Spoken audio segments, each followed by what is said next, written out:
जिल्ह्यामध्ये गेल्या 48 तासापासून मोठ्या प्रमाणात मुसळधार पाऊस पडतो आहे। याचा फटका नदी काठावरील गावांना बसताना दिसत आहे।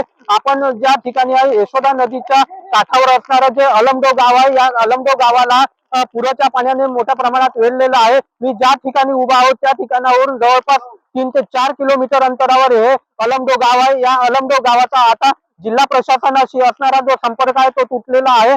आणि आपण जर बघितलं तर मोठ्या प्रमाणात या शेतीमध्ये हे जे पावसाचं जे पाणी आहे ते पसरलेलं आहे।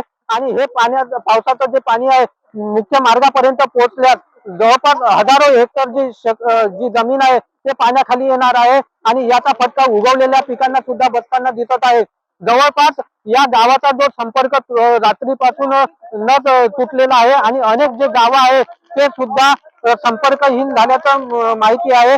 एकंदरीतच लहान मोठे जे गाव आहे ते संपर्कहीन झालेले आहे। अनेक जे ग्रामीण भागातले जे मार्ग सुद्धा आहेत ते सुद्धा वाहतुकीसाठी बंद करण्यात आलेलं आहे।